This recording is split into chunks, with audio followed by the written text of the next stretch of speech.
one of the newer spirits in our lineup is one called Corn, a really simple name for it.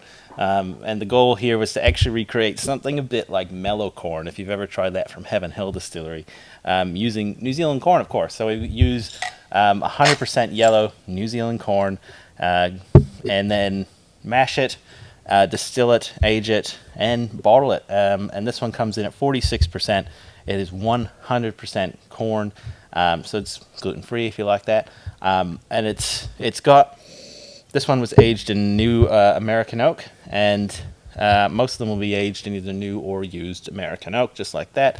We will have a few batches of these coming and going over the next couple of years, and we'll see if people like them enough to keep it around. On the nose right away, this beautiful yellow corn. It's got that bourbon cherries almost nose to it. It is essentially, if this was made in the States, this would have been a bourbon. Can't call it that here in New Zealand.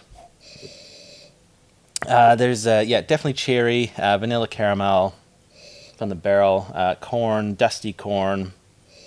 There's no bite to this one. There's no bite on the nose.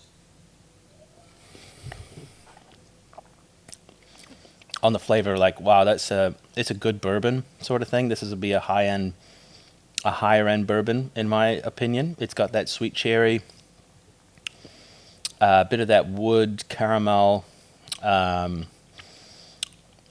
It's really, really tasty is the only thing I can really say about it. Bourbon is one of those things. There's not a huge amount of tasting notes to it. Corn, cherry, caramel, vanilla.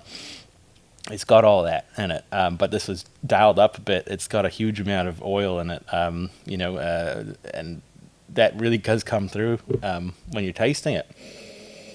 I think it's a pretty special one. I'm excited to see what future batches do and that 100% corn mash bill. This is a limited release at the moment of only about 33 bottles, so if you want one, get your hands on one quickly. And if you have any questions, as usual, let me know. Cheers.